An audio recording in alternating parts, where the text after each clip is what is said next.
밤 11시가 넘은 지하 주차장. 형광등 하나가 간헐적으로 깜빡이며 콘크리트 바닥 위에 불안한 그림자를 만들고 있었습니다. 야, 잠깐만. 여기 내 자리 맞거든? 비켜줄 수 있어? 아니면 내가 당신 차 긁어야 해? 목소리는 낮지만 날이 서 있었습니다. 검은 벤츠 S클래스 한 대가 지하 2층 입구를 막다시피 비스듬히 세워진 채 차주는 아직 차 안에 앉아 창문만 반쯤 내린 상태였습니다. 주민등록상 이 자리에 정식 배정자인 401호 남 씨는 이미 3번 경적을 눌렀고 박준호는 그 소리를 듣고 경비실에서 뛰어나온 참이었습니다. 박준호는 관리복상의 단추를 마저 잠그며 벤츠 쪽으로 걸어갔습니다. 50이 가까운 나이에도 걸음걸이는 단정했습니다. 경비원으로 일하다 이 관리업체에 들어온 지 벌써 4년이 넘었지만 한 번도 목소리를 높인 적이 없었습니다. 단지 내에서 그는 그런 사람이었습니다. 조용히 나타나고 조용히 정리하고 조용히 사라지는 사람. 차 창문 너머로 남자의 얼굴이 보였습니다. 넥타이를 느슨하게 풀고 한 손에 스마트폰을 쥔 채 마치 택시기사에게 말하듯 박준호를 올려다봤습니다. 나이는 40대 초중반쯤 되어 보였습니다. 눈빛에서는 이미 결론이 나 있었습니다. 이 상황이 자신에게 불리하게 돌아갈 리 없다는 그 종류의 눈빛. 박준호가 낮게 말했습니다. 차량 이동 부탁드립니다. 이 구역은 401호 전용 배정 공간입니다. 남자는 창문을 조금 더 내리며 픽 웃었습니다. 이 정도 급이면 내가 써도 되는 자리 아닌가? 잠깐인데 뭘? 잠깐. 그 단어가 공기 중에 떠 있었습니다. 주차장 저편에서 401호 남 씨가 창문을 내리고 뭐라 항의했지만 벤츠 남자는 이미 고개를 돌려 스마트폰을 들여다보고 있었습니다. 박준호는 그 순간을 조용히 관찰했습니다. 소리를 높이지 않았고 서두르지도 않았습니다. 다만 눈에 무언가가 스쳤습니다. 오랫동안 닫아두었던 서랍 하나가 잠깐 열리는 것 같은 그런 감각. 이 아파트 단지 라테라스 서울은 겉으로 보기엔 평범한 고급 주거 단지였습니다. 서울 외곽의 완만한 구릉지에 세워진 총 7개 동 840세대 규모의 단지로 입주 당시부터 조용하고 정돈된 생활 환경으로 소문이 나 있었습니다. 주차 공간은 세대당 1.7대 비율로 넉넉하게 설계되어 있었고 각 세대의 배정구역은 입주 계약서에 명시되어 있었습니다.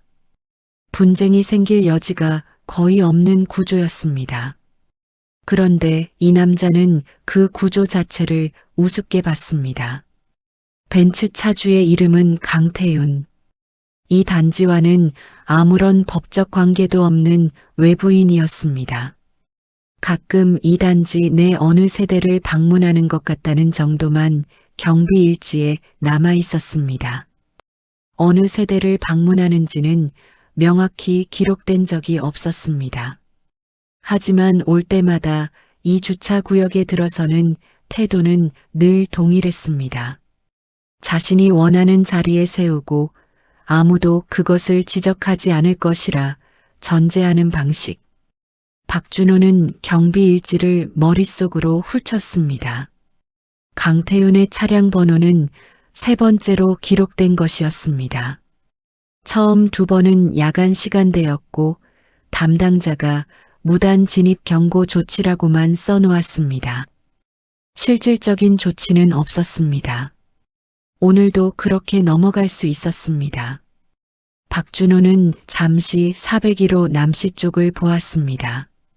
남씨는 이미 차에서 내려 팔짱을 끼고 서 있었습니다. 눈빛에는 박준호를 향한 압박이 담겨 있었습니다. 당신이 해결해야 하지 않냐는 눈빛. 그리고 다시 강태훈 쪽으로 시선을 돌리자 그는 이제 아예 창문까지 올리고 있었습니다. 그 순간 박준호 안에서 무언가가 조용히 자리를 잡았습니다. 분노는 아니었습니다. 분노는 뜨겁고 급합니다. 이것은 달랐습니다. 차갑고 선명했습니다. 무언가를 기억해내는 감각, 혹은 오랫동안 외면해온 질문이 다시 수면 위로 올라오는 감각. 그는 천천히 경비실로 걸어 들어갔습니다. 그리고 서랍 깊숙이 넣어두었던 낡은 파일 하나를 꺼내 들었습니다. 다음 날 아침 단지 관리 게시판에는 새 글이 올라와 있었습니다. 401호 남씨가 밤사이 입주민 커뮤니티 앱에 올린 것이었습니다. 제목은 단순했습니다. 무단 주차 계속됩니다. 관리소 대응 바랍니다. 댓글은 11시간 만에 47개가 달렸습니다. 내용은 다양했지만 방향은 하나였습니다. 같은 일을 당한 사람들이 생각보다 많았습니다. 302호는 2달 전 같은 차량 때문에 자신의 자리에 주차하지 못하고 외부 유료 주차장을 이용했다고 했습니다. 716호는 엘리베이터 앞에서 그 차주와 마주쳤는데 인사를 해도 눈도 마주치지 않더라고 했습니다. 누군가는 차 번호를 올렸고 누군가는 그 번호를 조회해 봤다며 등록 차주가 외부인이라는 사실을 재확인해 주었습니다. 박준호는 관리실 모니터 앞에 앉아 그 댓글들을 하나씩 읽었습니다. 화가 난 사람들의 글이었지만 그는 그 안에서 다른 무언가를 보고 있었습니다. 불만의 크기보다 중요한 것은 방향이었습니다. 주민들의 시선이 지금 이 순간 어디를 향하고 있는지, 그리고 며칠 안에 그 시선이 관리소장실 문 앞으로 올 것이라는 점. 실제로 오후가 되기 전에 소장실로 2명의 주민이 직접 방문했습니다. 한 명은 입주민 대표회의 부대표인 오해수였고 또 한 명은 단지 내에서 가장 오래 거주한 주민 중 하나인 고령의 백이동 어르신이었습니다. 두 사람 모두 같은 말을 했습니다. 이게 반복되면 안 되지 않냐는 것이었습니다. 소장은 그 자리에서 박준호를 불렀습니다. 문을 열고 들어서는 박준호에게 소장은 짧게 말했습니다. 상황 정리해서 보고서 써요. 입대위 회의 전에 입장 만들어야 하니까. 그러곤 다시 두 주민을 향해 웃으며 덧붙였습니다. 저도 굉장히 유감입니다. 박 씨가 잘 정리할 겁니다. 박준호는 고개를 끄덕이고 나왔습니다. 그러나 그가 관리실로 돌아가면서 생각한 것은 보고서가 아니었습니다. 어젯밤 경비실 서랍에서 꺼내 들었던 파일, 거기에 끼워진 얇은 문서 한 장이 머릿속에 남아 있었습니다. 2015년 분양 당시 작성된 부속 계약서였습니다. 그 문서는 특정 구역의 우선 사용권에 대한 조항을 포함하고 있었는데 그 조항이 표준 계약서 양식과 조금 달랐습니다. 당시 박준호는 그냥 지나쳤습니다. 지금은 달랐습니다. 그는 컴퓨터를 열고 단지 자료 보관 폴더를 찾기 시작했습니다.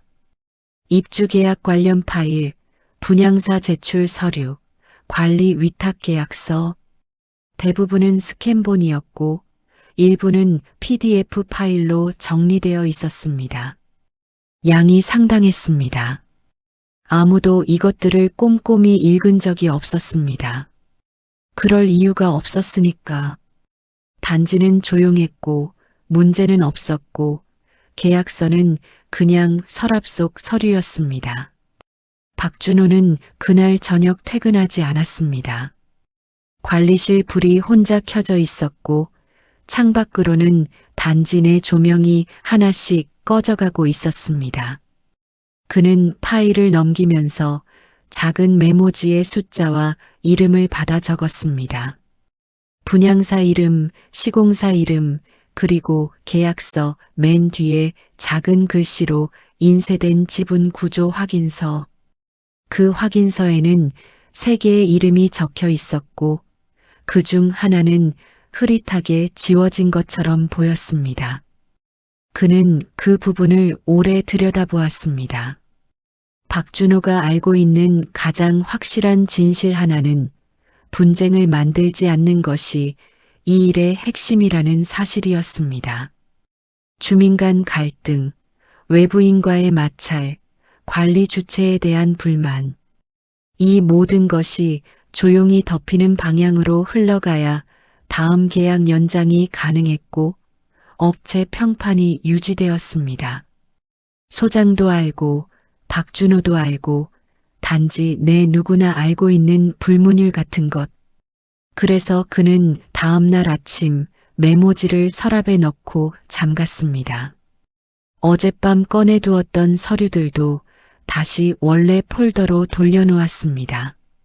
보고서는 간결하게 작성했습니다. 외부 차량 무단 주차 2회 적발, 구두 경고 조치 완료, 향후 반복 시 견인 조치 예정. 3줄짜리 보고서였습니다.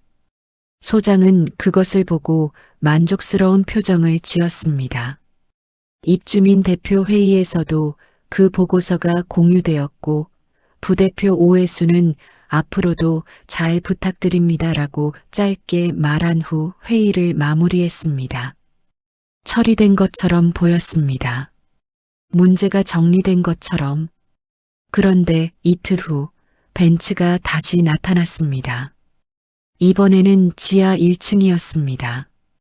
장애인 전용 구역 옆 빈자리처럼 보이는 공간에 반쯤 걸쳐서 주차했습니다. 주민 중 한 명이 그 장면을 촬영해 커뮤니티에 올렸습니다. 이번엔 댓글이 89개였습니다. 박준호는 모니터 앞에 앉아 그 숫자를 보았습니다. 이틀 전 47개였던 것이 89개가 되었습니다. 숫자가 2배가 되는데 이틀이 걸렸습니다.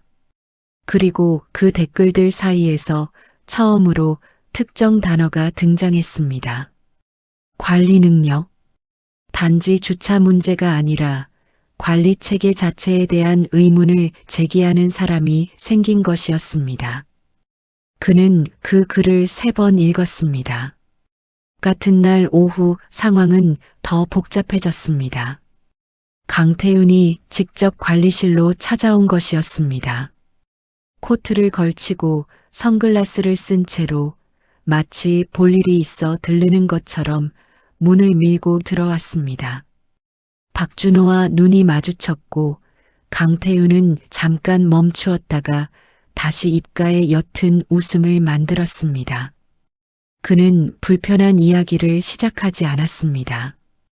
오히려 느긋했습니다.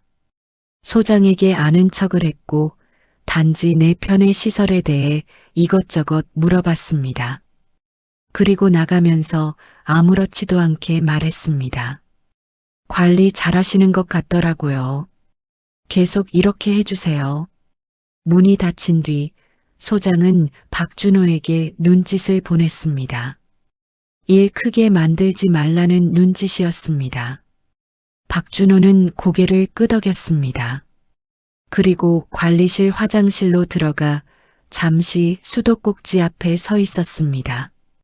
흘러가는 물을 보면서 그는 처음으로 자신이 지금 무언가를 선택하고 있다는 것을 느꼈습니다.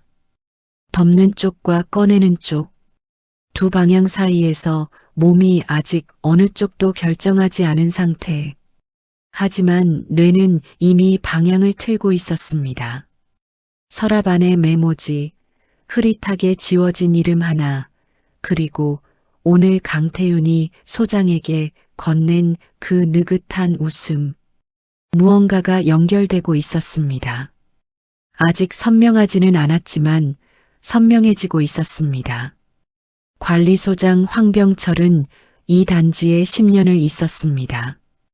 관리업체가 2번 바뀌는 동안에도 그는 남아 있었습니다. 단지 내에서 그는 거의 풍경에 가까운 존재였습니다. 로비 벤치에 앉아 주민들에게 인사를 건네고 계절마다 화단을 정리하고 연말에는 인사장을 돌리는 사람. 누구도 그를 깊게 생각하지 않았습니다. 그런데 그날 저녁 황 소장이 먼저 박준호에게 말을 걸었습니다. 퇴근 준비를 하던 박준호 옆에 조용히 앉으며 그는 커피잔을 내밀었습니다. 그리고 한참 침묵이 흐른 뒤에 말했습니다. 이 단지 원래 누가 설계했는지 아십니까? 박준호는 고개를 들었습니다. 황 소장의 눈빛은 평소와 달랐습니다. 이야기를 시작하려는 눈빛이 아니라 이미 오래전에 품어두었던 무언가를 꺼내려는 눈빛. 황 소장은 낮은 목소리로 이어 말했습니다. 이 단지의 설계는 원래 한 중견 건축사무소가 맡았는데 그 사무소의 공동대표 중 한 명이 분양 직전 지분 일부를 개인 명의로 분류해 두었다는 이야기였습니다.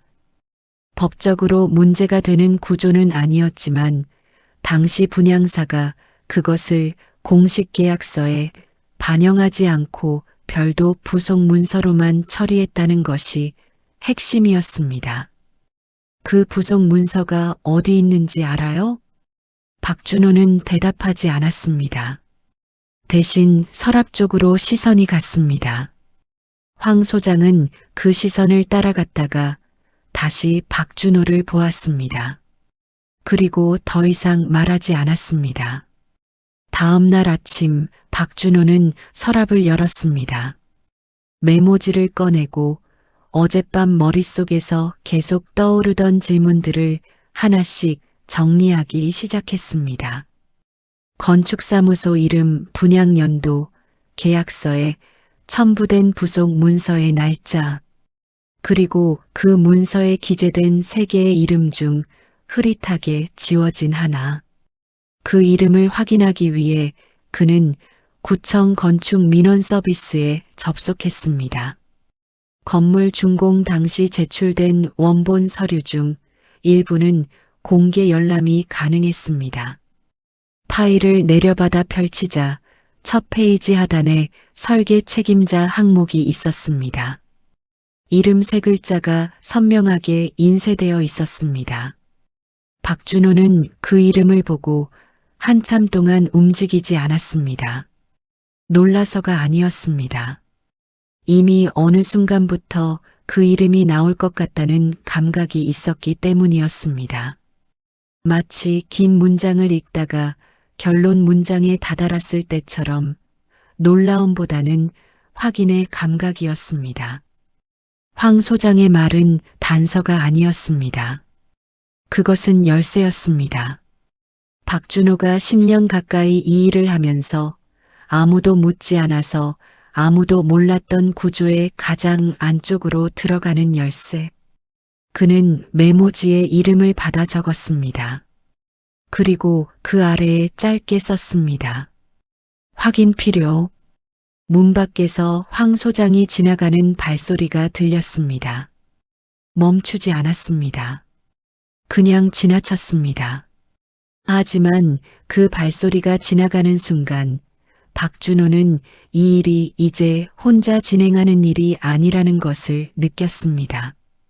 누군가 오래전부터 이 구조를 알고 있었고 그 누군가가 지금 그에게 방향을 가리키고 있었습니다. 박준호는 그 주말을 관리실에서 보냈습니다.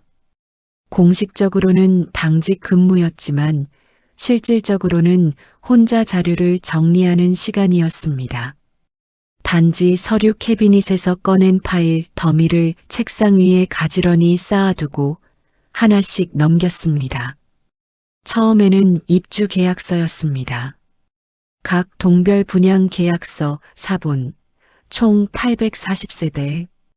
그중 일부는 개인 사정으로 계약이 변경된 기록이 있었고, 일부는 당초 분양 계약자와 현재 등기 명의자가 달랐습니다. 이것은 일반적인 일이었습니다. 매매, 상속, 증여, 흔한 변동 사유들. 그런데 302동 일부 세대와 507동 전체에 해당하는 계약서에는 공통된 특이사항이 있었습니다. 관리 위탁 계약에 관한 특약 항목 아래에 작은 글씨로 별도 조항이 달려 있었습니다. 내용은 단지 전체 관리 운영 구조의 특정 조건이 충족될 경우 실질적 운영 주도권이 관리 위탁 계약자 외 제3자에게 귀속될 수 있다는 것이었습니다. 법적 언어로 빽빽하게 쓰여 있어 첫 번째 읽기에는 그냥 넘어갈 수 있는 부분이었습니다. 박준호는 그 조항을 3번 읽었습니다. 그리고 메모지를 꺼내 핵심 구문을 옮겨 적었습니다. 제3자 귀속, 특정 조건 충족 시, 운영 주도권. 다음은 건축 설계 관련 계약서였습니다. 구청에서 내려받은 원본과 대조하자 두 문서 사이에 작은 차이가 있었습니다. 설계 책임자 이름 아래에 부속된 공동 서명란이 단지 내 보관본에서는 비어 있었습니다. 원본에는 서명이 있었습니다. 누군가 단지 내 보관본을 수정한 것이었습니다. 서명 하나를 지운 것. 박준호는 사진을 찍었습니다. 두 문서를 나란히 놓고 촬영했습니다. 손이 떨리지 않았습니다.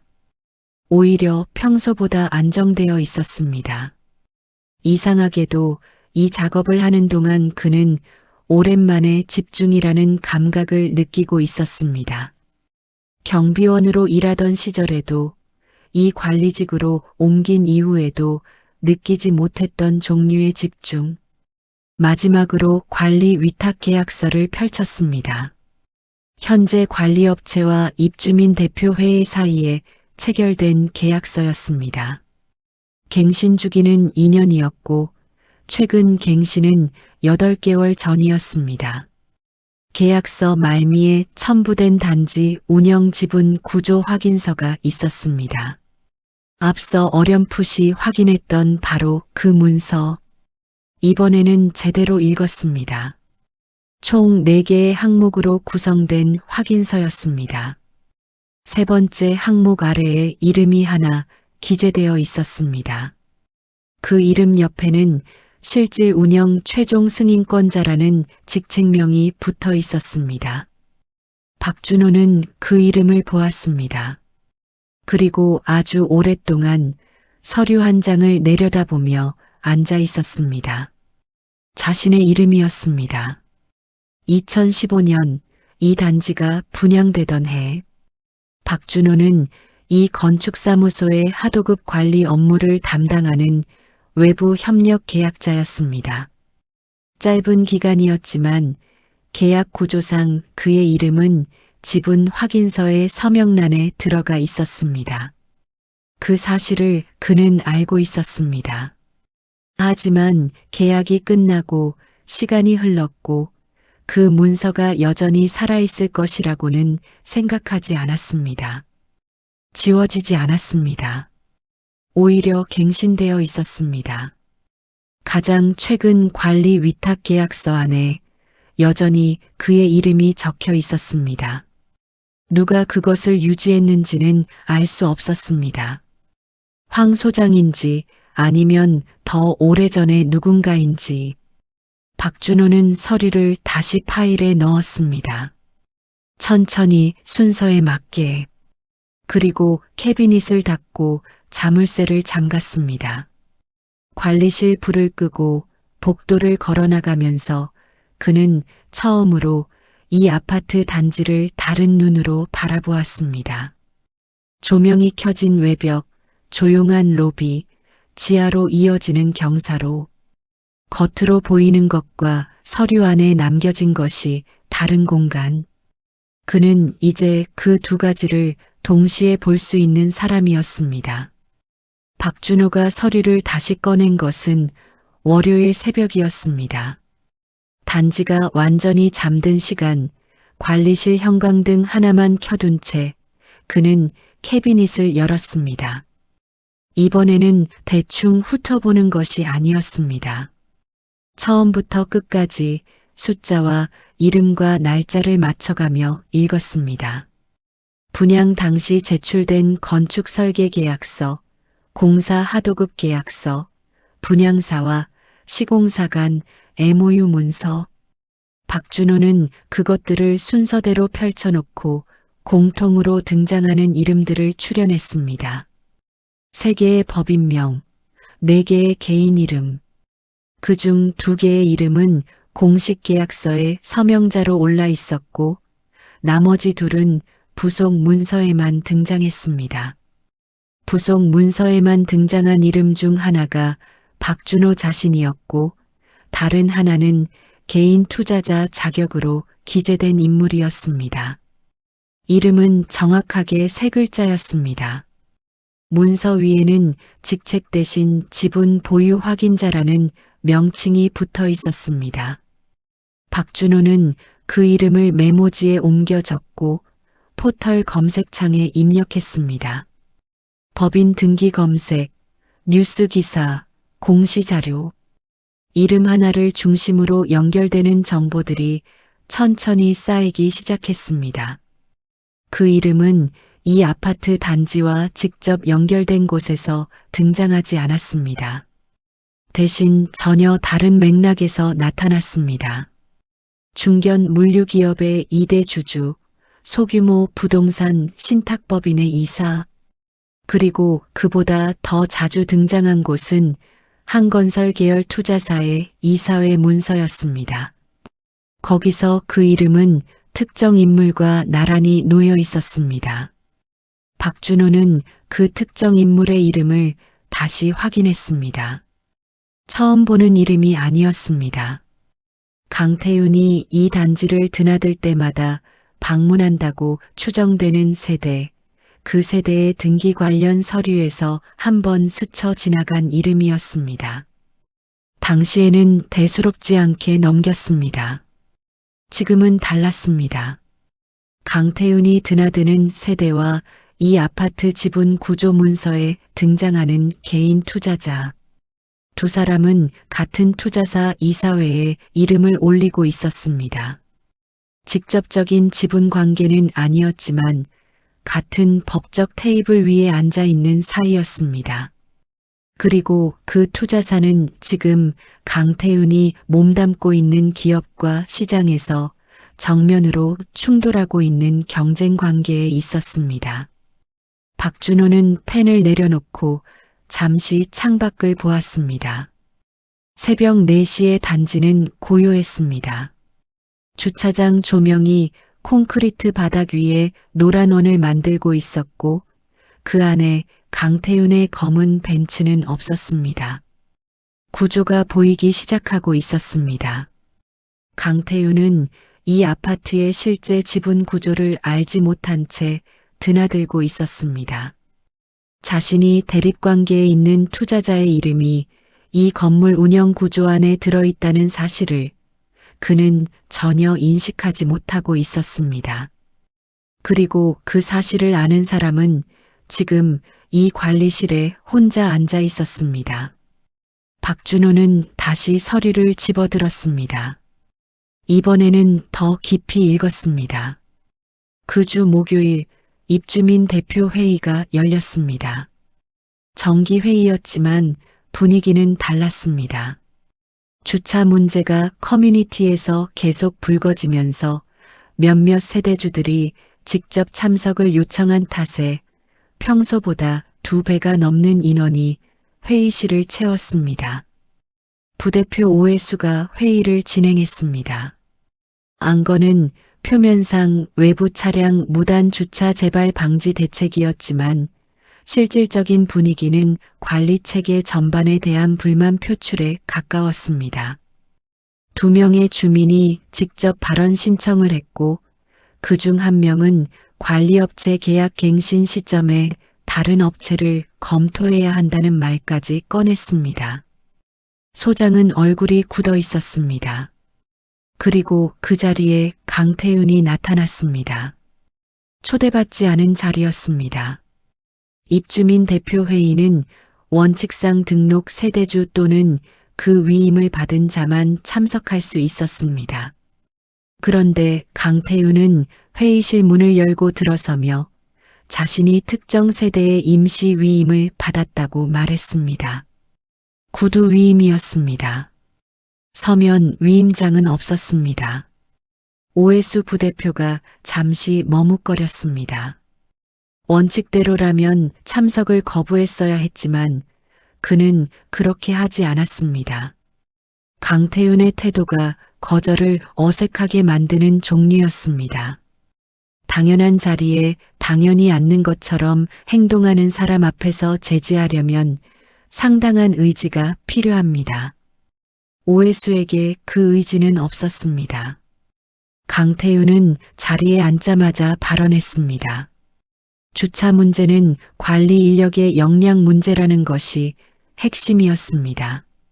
말은 부드러웠지만 방향은 분명했습니다. 박준호 개인을 직접 지목하지 않으면서도 현장 관리 담당자의 대응이 미흡했다는 점을 반복해서 언급했습니다. 몇몇 주민들이 고개를 끄덕였습니다. 그리고 마지막에 덧붙였습니다.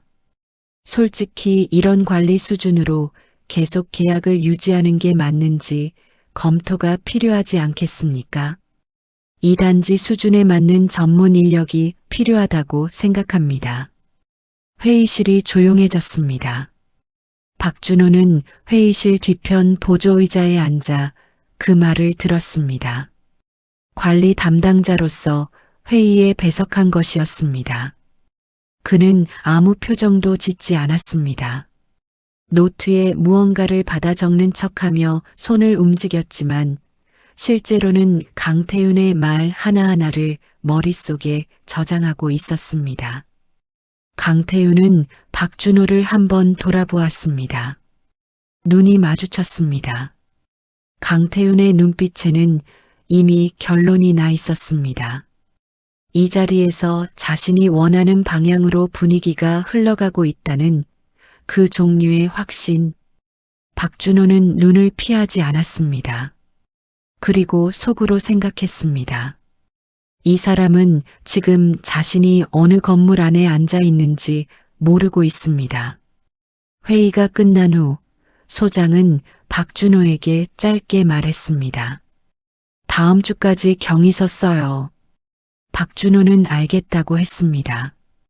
그리고 관리실로 돌아와 서랍을 열었습니다. 메모지를 꺼내고 새로 한 줄을 추가했습니다. 회의 발언 녹음 파일 확보. 그 아래에 하나를 더 썼습니다. 서면 위임장 미제출 참석 자격하자. 경위서 제출 기한은 다음 주 화요일이었습니다. 그 전날 밤 소장은 박준호에게 다시 불렀습니다. 이번에는 단둘이었습니다. 소장실 문을 닫고 마주 앉은 자리에서 황 소장은 올해 말을 고르다가 천천히 꺼냈습니다. 박 씨, 이번 일로 강태윤 씨 쪽에서 인사조치 요청이 들어왔어요. 박준호는 대답하지 않았습니다. 공식 요청은 아니에요. 구두로.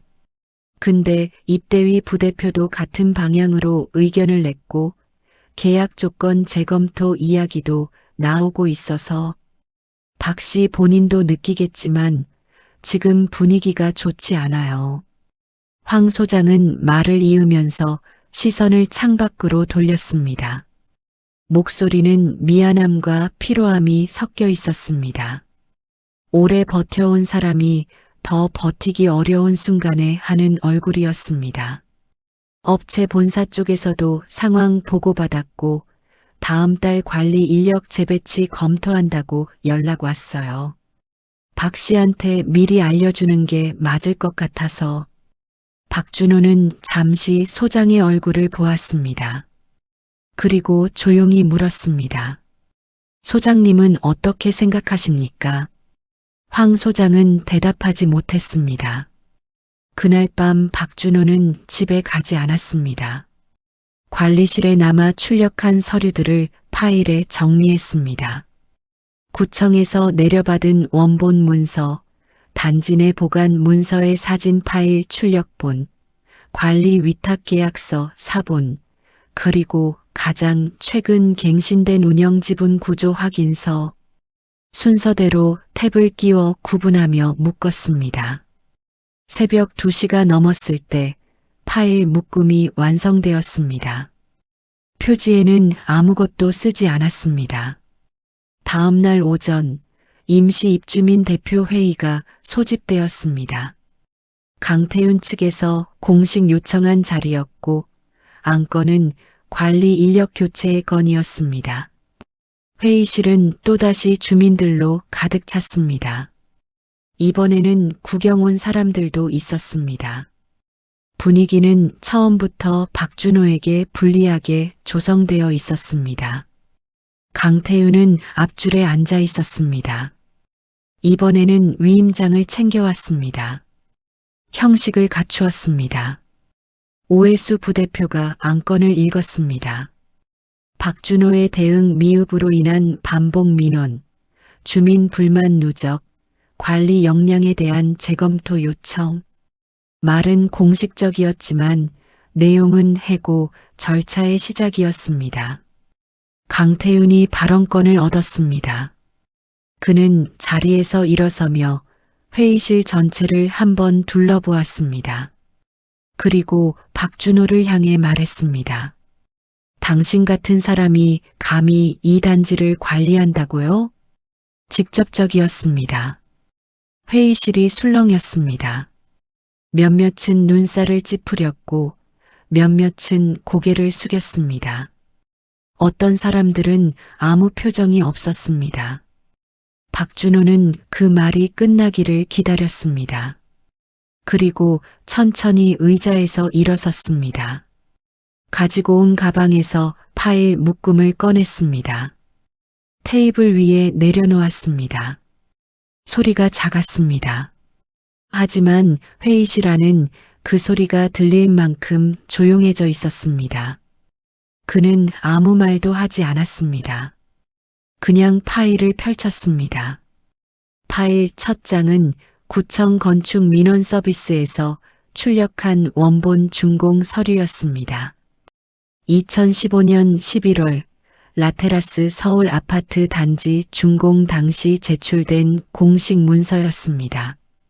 표지 하단에는 설계 책임자 항목이 있었고 거기에 이름 2개가 나란히 인쇄되어 있었습니다. 그 아래 공동 서명란에는 2개의 서명이 모두 채워져 있었습니다. 박준호는 그 페이지를 펼쳐둔 채 다음 장으로 넘겼습니다. 두 번째 장은 단지 내 보관함에서 꺼낸 사본이었습니다. 같은 문서였습니다. 같은 표지, 같은 항목. 그런데 공동 서명란 2칸 중 하나가 비어 있었습니다. 서명이 지워진 것이 아니라 처음부터 없었던 것처럼 여백만 남아 있었습니다.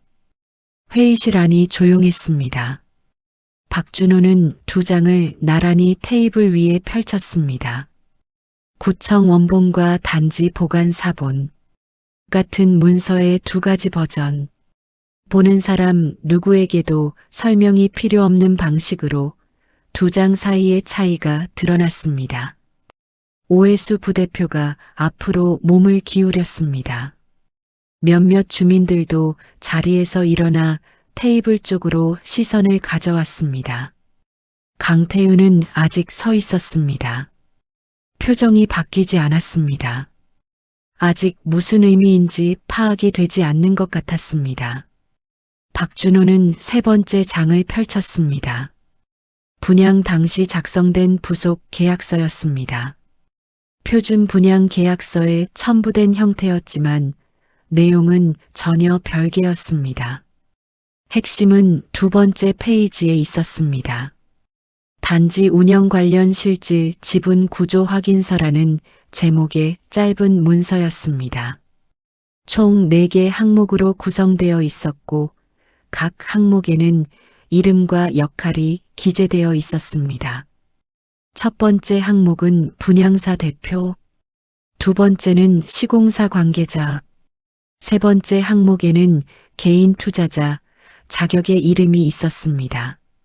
그리고 네 번째 항목, 가장 마지막 줄에는 이렇게 쓰여 있었습니다. 실질 운영 최종 승인권자 박준호. 강태윤의 시선이 처음으로 흔들렸습니다. 박준호는 그것을 보면서도 서두르지 않았습니다. 다음 장을 펼쳤습니다. 이번 장은 가장 최근 갱신된 관리 위탁계약서 말미에 첨부된 동일한 형식의 확인서였습니다. 2023년 날짜가 찍혀 있었습니다. 내용은 8년 전 원본과 동일했습니다. 항목 구성도 같았고 이름도 같았고 네 번째 항목의 직책명도 그대로였습니다. 이 문서는 분양 당시 한번 작성된 것이 아니었습니다.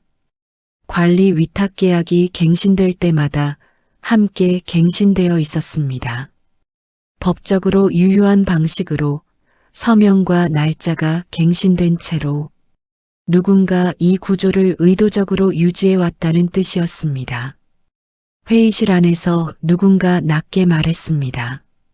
이게 뭐야? 정확히 누구의 목소리인지는 알 수 없었습니다. 하지만 그 말이 회의실의 분위기를 단번에 바꾸었습니다. 박준호는 파일을 덮지 않았습니다. 그대로 테이블 위에 펼쳐둔 채 자리에 앉았습니다. 그리고 천천히 말했습니다. 강태윤 씨가 이 회의에 참석한 근거는 특정 세대의 구두 위임이라고 하셨습니다. 지난 회의에서도 마찬가지였습니다.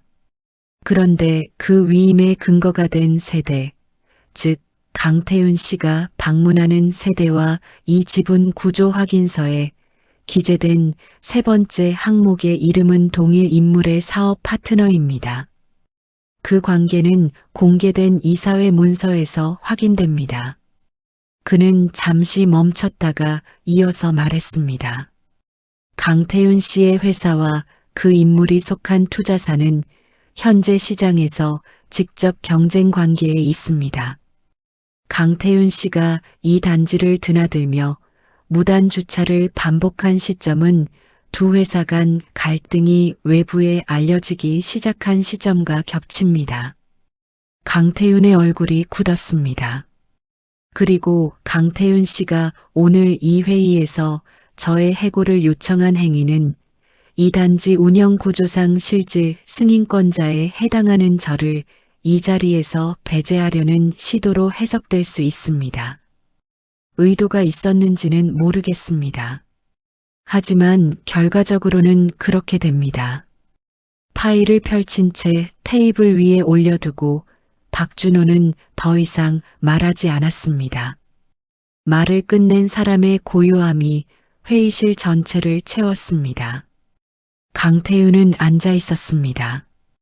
아까까지 서 있었는데 언제 앉았는지 아무도 알아채지 못했습니다.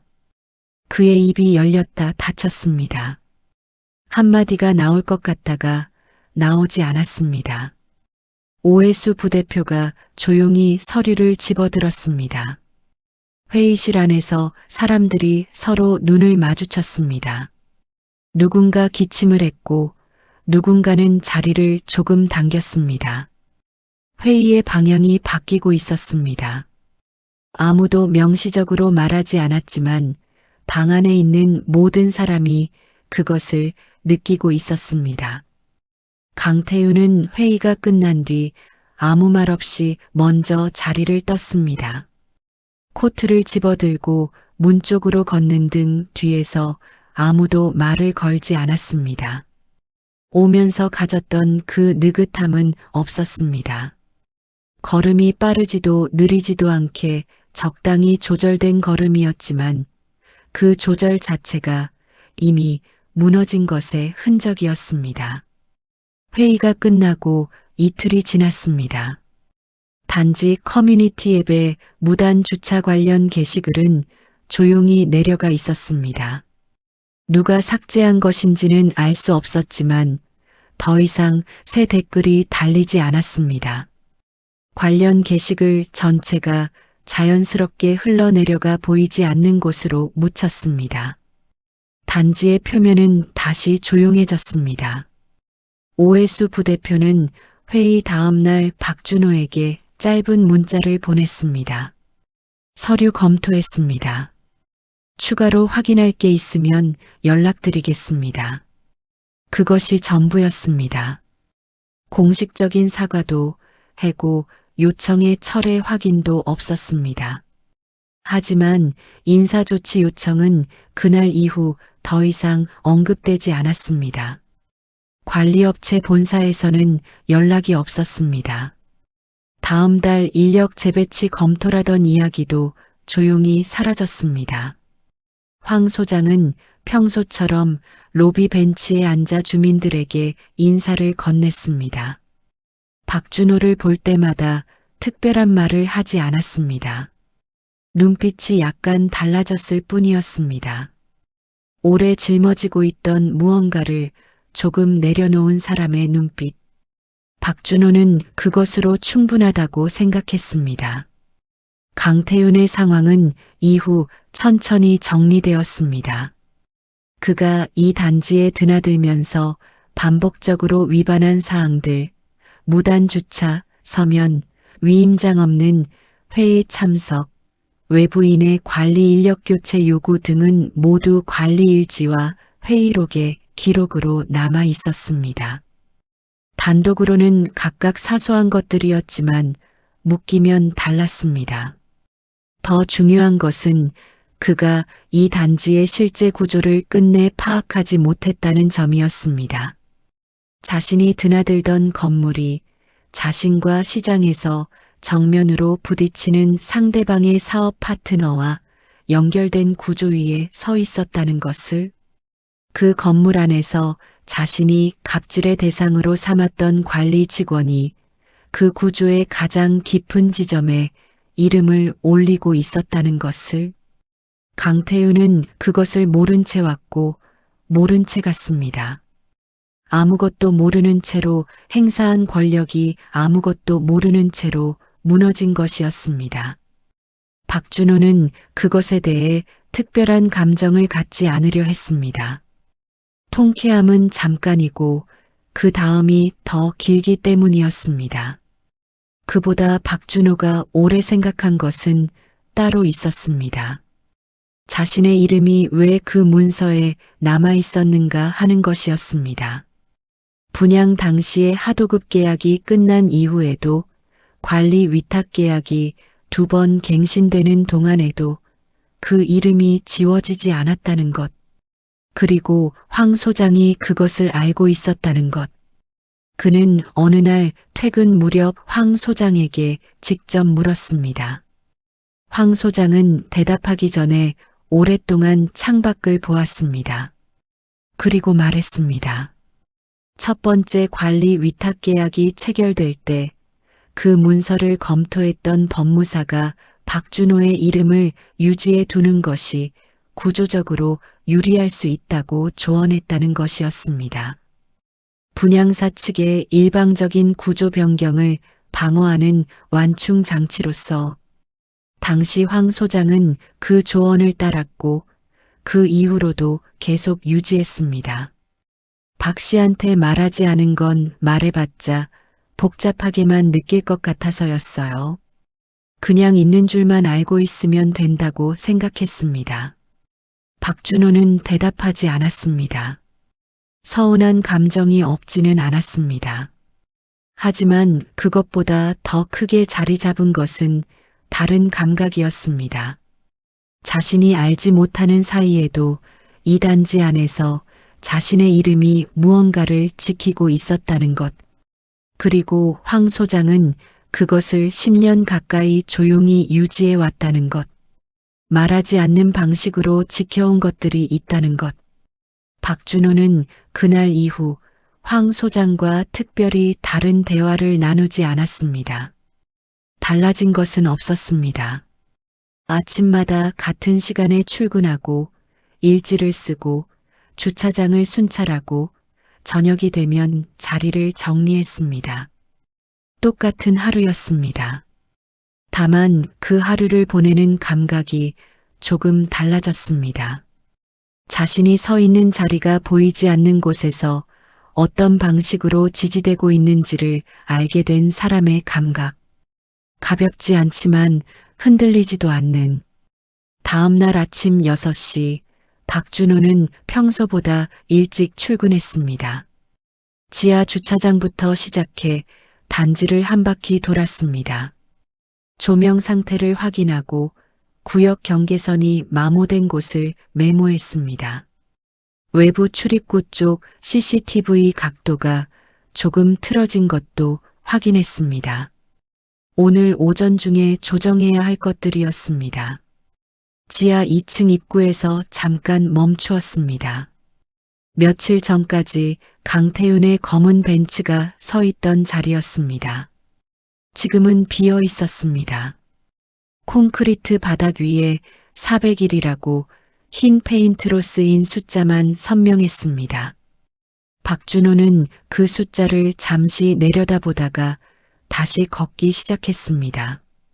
그날 오전 강태윤의 차량에 대한 공식 조치가 이루어졌습니다. 입주민 대표 회의의 결정에 따라 외부 차량 반복 무단 주차 및 회의 참석 자격 하자를 근거로 해당 차량의 단지 내 진입이 제한되었습니다. 출입관리 시스템에서 번호판이 차단 목록에 등록되었고 관련 내용은 서면으로 정리되어 보관 파일에 들어갔습니다. 박준호는 그 처리를 직접 했습니다. 시스템에 번호를 입력하고 저장 버튼을 눌렀습니다. 특별한 감정이 없었습니다. 해야 할 일을 하는 것이었습니다. 오후에는 견인업체 연락을 받았습니다. 강태윤이 전날 오후 단지 외곽 공용 도로변에 주차한 차량이 견인 구역을 침범한 것으로 신고가 접수되어 조치가 이루어졌다는 내용이었습니다. 단지 내부 문제가 아니었기 때문에 박준호가 개입할 사안은 아니었습니다. 그는 전화를 끊고 일지의 내용을 기록했습니다. 외부 차량 견인 조치 내용 접수, 단지 관련 사안 없음. 며칠 후 단지 커뮤니티에는 새 글이 올라왔습니다. 401호 남씨가 쓴 글이었습니다. 제목은 짧았습니다. 관리 잘 되고 있습니다. 감사합니다. 댓글은 12개였습니다. 대부분 짧은 공감이었고 한 댓글은 이렇게 썼습니다. 그러게요. 조용하고 깔끔하게 처리됐네요. 관리소분들 수고하십니다. 또 다른 댓글은 이렇게 덧붙였습니다. 우리 단지 관리 수준이 생각보다 훨씬 좋은 것 같아요. 박준호는 그 글을 읽었습니다. 화면을 닫고 자리에서 일어섰습니다. 관리실 옷걸이에는 경비복 상의가 걸려 있었습니다. 오래된 것이었습니다. 어깨 부분이 약간 늘어나 있었고 소매 끝에는 세탁을 해도 지워지지 않는 옅은 얼룩이 있었습니다. 박준호는 그것을 집어들었습니다. 팔을 끼우고 단추를 아래서부터 하나씩 잠갔습니다. 거울이 없는 공간이었습니다. 하지만 그는 자신이 어떻게 보이는지 확인하지 않았습니다. 확인할 필요가 없었습니다. 복도로 나섰습니다. 로비를 지나면서 단지 안으로 시선을 보냈습니다. 오전 햇빛이 조경 사이로 비스듬히 들어오고 있었습니다. 어르신 한 분이 벤치에 앉아 신문을 읽고 있었고 아이 둘이 자전거를 밀며 지나갔습니다. 평범한 아침이었습니다. 엘리베이터 앞에서 마주친 402호 주민이 박준호에게 고개를 끄덕였습니다. 짧은 인사였습니다. 박준호도 고개를 끄덕였습니다. 말이 없는 인사였지만 며칠 전과는 달랐습니다. 똑같은 동작이었지만 그것이 전달하는 무게가 달랐습니다. 보는 눈이 달라져 있었습니다. 박준호는 그것을 크게 의식하지 않으려 했습니다. 사람들의 눈빛이 달라지는 것은 일시적인 경우가 많습니다. 시간이 지나면 다시 조용해질 것이고 그는 다시 그냥 관리 직원이 될 것이었습니다. 그것이 나쁜 일은 아니었습니다. 그는 주차장 순찰을 마저 이어갔습니다. 지하 1층, 지하 2층, 지상 외부 주차구역. 각 구역의 차량 번호를 확인하고 비어있는 자리와 채워진 자리를 일지에 기록했습니다. 매일 하는 일이었습니다. 지루하다고 생각한 적이 없었습니다. 이 단지의 하루가 정상적으로 흘러가고 있다는 것을 확인하는 일이었기 때문이었습니다. 지하 2층 끝에서 다시 위로 올라오는 경사로를 걸으면서 박준호는 한 번만 뒤를 돌아보았습니다. 형광등이 고르게 켜진 주차구역, 흰 선으로 구획된 자리들, 번호가 적힌 기둥들. 아무것도 달라지지 않은 것처럼 보이는 공간이었습니다. 하지만 그는 알고 있었습니다. 이 공간이 어떤 구조 위에 서 있는지를, 그것이 어떤 방식으로 유지되어 왔는지를, 그리고 자신의 이름이 그 구조의 어느 자리에 놓여 있는지를. 그는 다시 앞을 보고 걸었습니다. 경비복 단추는 끝까지 잠겨 있었습니다.